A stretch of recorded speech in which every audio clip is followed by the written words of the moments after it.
Alright, so today we want to teach you how to think about randomness. So first of all, we have seen that as soon as you want to design an engineering system or something that operates in the environment, well, we usually say not in the vacuum, but even vacuum is an environment that has all kinds of radiations and things like that you have to consider.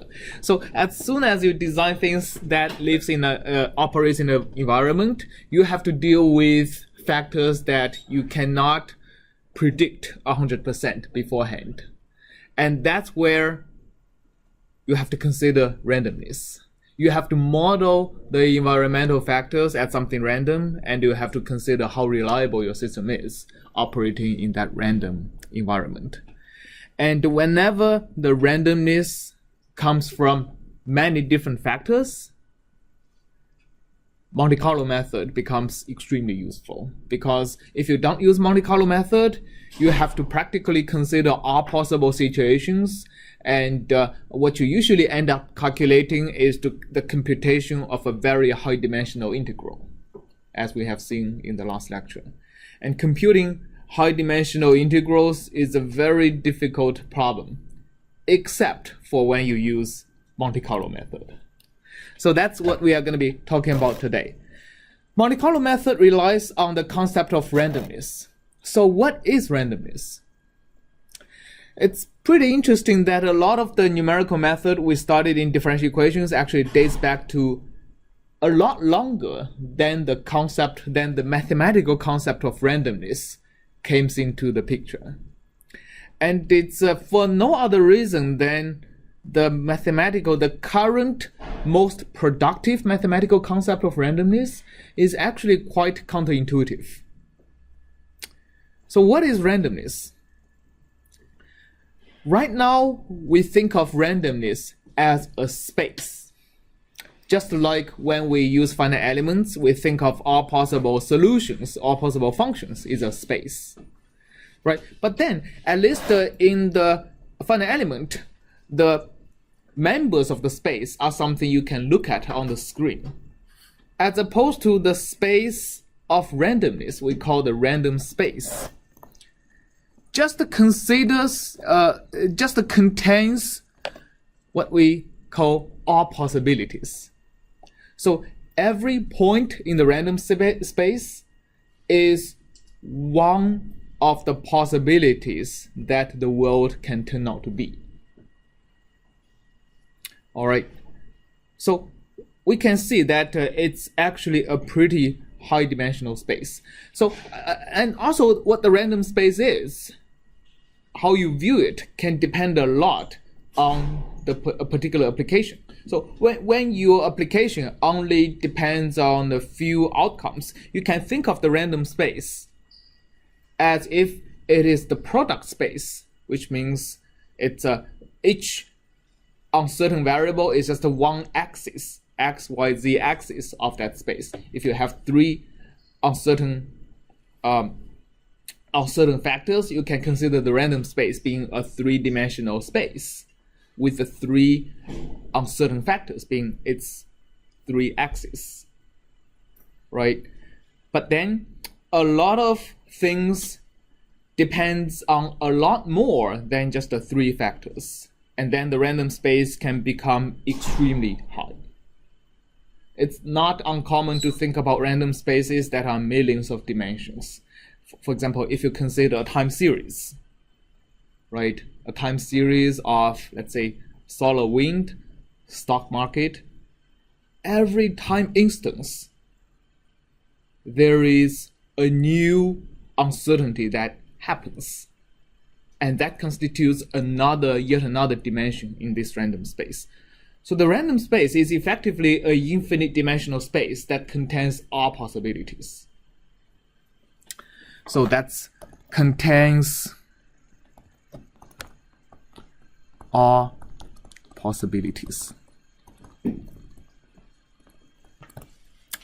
Now, with this very counterintuitive definition, the random variable becomes actually much easier to define. A random variable is simply a function that lives on that random space. So the random space, let's call it omega, right? That contains all possibilities. And a random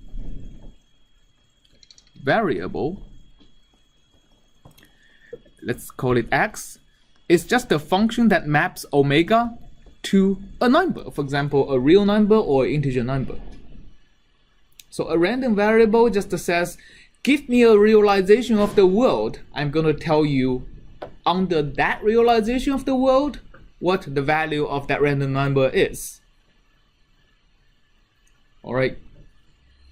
So for example, the random variable may be the temperature of Boston or here a year later, right? So we don't know what it is going to be. So we have to consider it as a random variable. And for all possible realizations of the world, if you fix a realization, that realization tells me everything about the world, including the temperature a year later here. So that's what a random variable is. Okay. Then, other than the random variable, it's basically it can be think of as a function. There is also an event or a random event. Something happens or does not happen. A random event is things that can happen or cannot happen. It's basically an event is a subset of this random space. Why?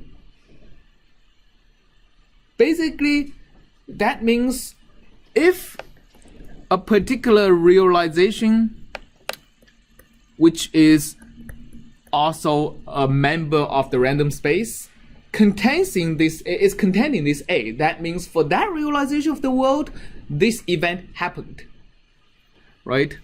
That means A happens. Or if omega is not in A, then A does not happen. Okay. In other words, you can think of A as kind of an indicator function, right? So the indicator function of the event is actually a random variable. It is equal to 1 if my omega, small omega, is in A, or 0 if my small omega is not in A.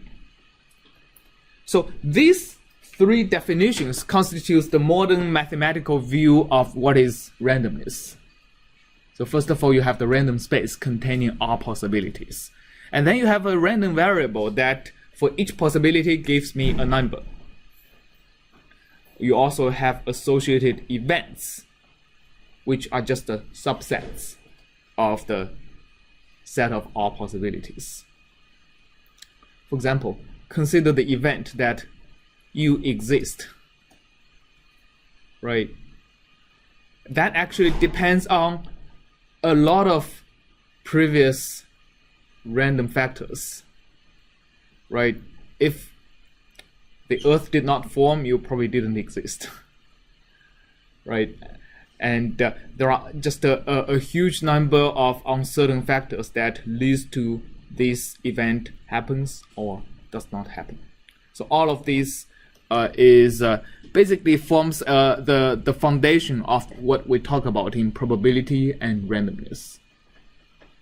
Okay, I know this is very abstract, but any questions about these formal constructs on which we're going to build the Monte Carlo method? No? Is it clear or is it too confusing that you can't even ask questions? It's good? All right.